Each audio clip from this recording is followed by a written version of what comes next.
2016年，南京师范大学电气工程专业的一间教室里，一个学生会编辑正在电脑前打字。他没有想太多，只是把自己对娱乐圈的观察一股脑写进了学校公众号的一篇文章里。他说，现在太多所谓的小鲜肉，演技空洞，面瘫木讷，靠一张脸就能上位，根本撑不起角色，剧本泡沫化，社会价值也跟着一起被掏空。这段话当时被很多人转发，说这个学生的认知远远超过了同龄的艺人。没有人猜到10年后写下这段话的人会亲手把自己送上同一个审判台。他的名字叫张凌赫，本名张家伟。张凌赫这几年的路走得不算慢，从苍兰诀到宁安如梦，他靠着一张标准的古装脸，还有那种清冷疏离的气质，慢慢攒下了一批稳定的粉丝。身高够，五官够精致，往镜头前一站，观众很难不多看两眼。这种天生的外形优势，让他在一众流量小生里，几乎不需要费太多力气，就能站到聚光灯下最亮的位置，商业价值也水涨船高。可这一次，他想要的不只是好看。在《逐狱》里，他接下了谢征这个角色，一个落难的侯爷，一个本该在战场上杀伐果断，内心又藏着隐忍克制的将军。这不是一个靠气质就能糊弄过去的角色，这是一个需要观众相信你真的上过战场，真的握过刀的角色。事情开始变得不对劲，是从开播没多久之后。逐狱的热度确实很猛，双平台热度一度冲到3万以上，市占率高达 43.7%， 直接被拿去和爆款剧对标，一度被称为古偶剧市场的一记重锤。按理说，这应该是张凌赫职业生涯里最风光的一次亮相。但事情远没有这么简单，观众很快发现谢征的打戏怎么看怎么不对劲。近身搏斗的战争场面，他大多是几个动作摆个姿势就带过去了，动作幅度小，力量感也弱，权谋交锋时少了狠力，情绪递进也显得单薄。而就在这个时候，另一件事发生了，和他演对手戏的田曦薇，每次出手的打戏都又长又扎实，招式利落，力量十足，一招一式都透着说服力。两个人一同框，观众的眼睛根本骗不了自己，一个像是真的在打，一个像是在走秀摆拍。与 quote 粉底液将军与 quote 这个词条就是这么冲上热搜的，紧跟着还有与 quote 奶油将军与 quote 这种调侃。有人说他妆容太精致，脸上一丝战损感都没有，明明是浴血奋战的将军，看起来却像刚从美妆博主的镜头里走出来。评论区一时间炸开了锅，有人狂喷他与 quote 面容俊秀，妆容精致，根本不像打过仗与 quote， 也有人替他打抱不平，说观众对美男子的容忍度其实一直都很高，问题不在于长得好看，而在于他有没有把角色的说服力真正演出来。这场关于外形和演技的拉扯就这样持续了好几天，谁也说服不了谁。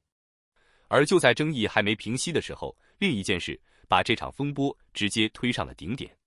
有网友把张凌赫10年前那篇批判娱乐圈的学生文章重新翻了出来，一字一句和他现在的表现摆在一起对比。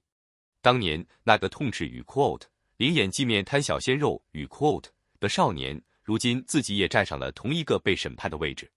这个反差一下子引爆了整个网络。有人说这是与 quote 回旋镖效应，与 quote 少年时期扣动的扳机，10年后终于精准地击中了自己。这句话很快就成了这场风波里转发量最高的一句评论，甚至盖过了原本对打戏的讨论。换作是你，如果10年前写下的话，有一天会精准地反过来打在自己脸上，你会怎么想？但事情真的只是与 quote 言行不一与 quote 这么简单吗？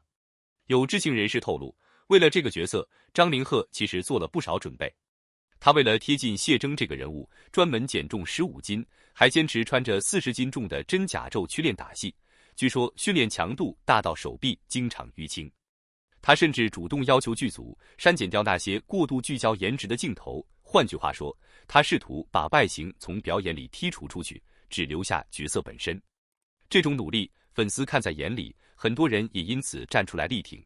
认为这恰恰是他用行动回应少年时初心的体现，是从旁观者到践行者的成长。说真的，这场争议撕开的其实是一个更深的问题。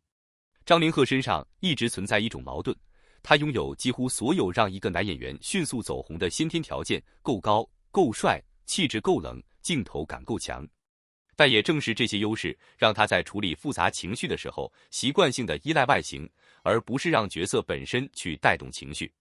谢峥这个人物需要的不只是一张冷脸，而是一个曾经沙场厮杀，内心藏着隐忍和克制的灵魂，一个爱而不能、权谋与深情交织的复杂内核。可他呈现出来的，更多还是那种熟悉的、安全的与 quote 耍帅式与 quote 表演，缺了权谋交锋时该有的狠戾与智谋层次，也缺了情绪层层递进的细腻。你猜怎么着？这或许才是张凌赫真正需要面对的课题，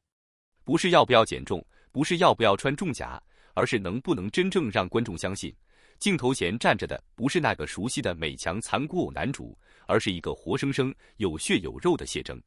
事实上，回看他之前的角色，《宁安如梦》里的谢薇带着几分危险和神秘，《逐狱》里的谢峥本该更进一步，多几层心理厚度，但呈现出来的依然是那种似曾相识的冷淡表情，情绪的转变始终没有真正立起来。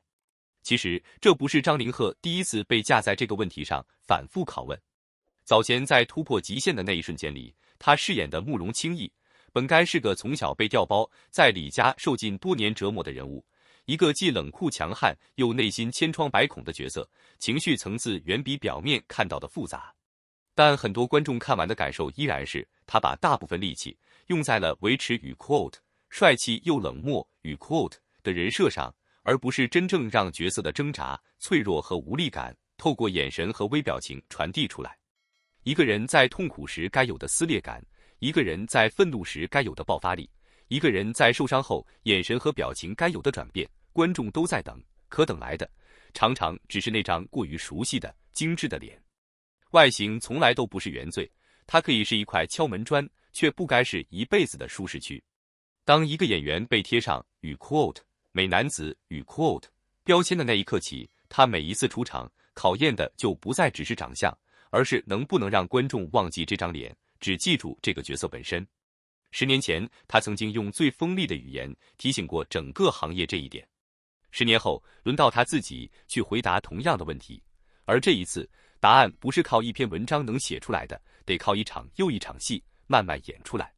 其实，放眼整个古偶市场，被与 quote 颜值与 quote 和与 quote 实力与 quote 反复拉扯的男演员，从来不止他一个。观众的口味在变，早就不再满足于一张好看的脸撑起一整部剧，他们要的是真实的痛感，真实的重量感。张凌赫拥有的资源和机会，很多同期演员求都求不来，但机会越大，摔的也可能越狠。这场与 quote 粉底液将军与 quote 的争议，与其说是一场危机，不如说是一次难得的提醒，提醒他，也提醒每一个还在靠脸吃饭的年轻演员，红毯和热搜之外，真正能留下来的，永远是角色本身。如果你也觉得这场争议远比表面看到的更值得聊，记得点个赞，让更多人看到这个故事。评论区告诉我，你觉得张凌赫到底是被外形耽误了实力，还是实力本来就还没跟上外形？我们下期见。